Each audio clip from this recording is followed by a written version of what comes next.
പ്രിയമുള്ളവരെ, നബിദിനമൊക്കെയാണ്.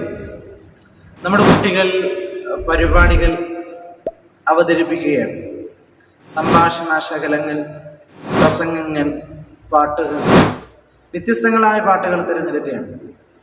ഏറ്റവും പുതുമയുള്ള പാട്ടുകൾ തിരഞ്ഞെടുത്ത് പാടുക എന്നുള്ളതാണ് കുട്ടികളിലെ ഏറ്റവും വലിയ ആവേശം. ഞാൻ ഇന്നലെ ഒരു കുട്ടി എന്നോട് ആവശ്യപ്പെട്ടു, മൊബൈലിൽ സെർച്ച് ചെയ്യുന്ന സമയത്ത് ഒരു പാട്ട് കയറി വന്നു.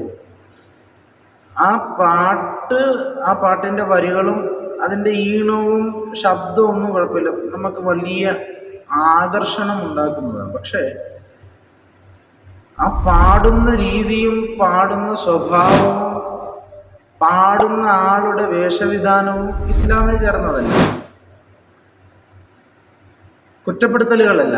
പക്ഷെ അതിൽ നിന്ന് ഇച്ചിരി കൂടെ ഒന്ന് ഉയർന്ന് ചിന്തിച്ചിരുന്നുവെങ്കിൽ, ആ പാട്ട് അപ്ലോഡ് ചെയ്തത് വേറൊരു രീതിയിലാണ് ഇരിക്കട്ടെ, പക്ഷേ അതിനെ ഒരു സ്റ്റേജിൽ വൽക്കരിക്കപ്പെടുമ്പോൾ, സ്റ്റേജിൽ പാട്ട് പാടുന്നൊരു സാഹചര്യത്തിലേക്ക് കൊണ്ടുവന്നിട്ട് അതൊരു DJ കണക്കാക്കി ഒരു മോഡേൺ പാട്ട്, മോഡേൺ തുള്ളലെന്ന് പറയും, ഒരു കോഷ്ടി കാണിക്കും.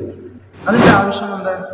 ഇസ്ലാം അങ്ങനെ നമ്മളോട് അനുവദിക്കുന്നുണ്ടോ? എത്ര നല്ല നല്ല പാട്ടുകളാണ്, എത്രയോ മാദഹ്യങ്ങൾ പാടിവെച്ചത്, എഴുതി വെച്ച കർണാനന്ദകരമായ നമ്മുടെ ചെവിയെ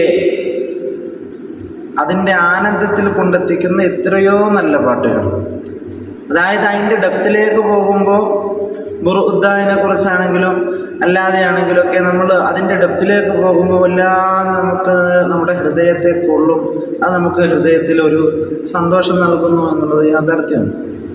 നല്ല നല്ല പാട്ടുകൾ, നല്ല നല്ല ഈരടികൾ, നല്ല മ്യൂസിക്കിൻ്റെ വശങ്ങളിലൂടെ, നല്ല മ്യൂസിക് ഹറാമാണ്. മ്യൂസിക് എന്ന് പറയുന്നത്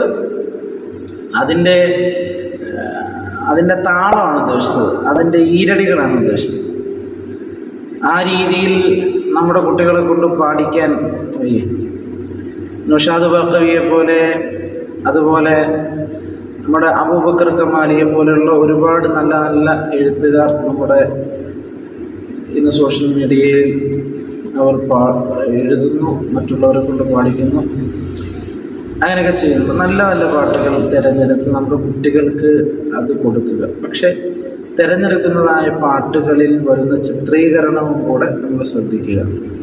നല്ല പാട്ടുകൾ നല്ല നിലക്ക് പാടാൻ നമ്മുടെ കുട്ടികൾക്ക് എല്ലാവർക്കും ശാരീരികമായും മാനസികപരമായും പിന്തുണ നൽകേണ്ടത് നമ്മുടെ എല്ലാവരുടെയും ഉത്തരവാദിത്തമാണ്. നല്ല പാട്ടുകൾ നല്ല നിലക്ക് പാടാൻ എല്ലാ കുട്ടികൾക്കും നാഥൻ തൗഫീഖ് നൽകട്ടെ.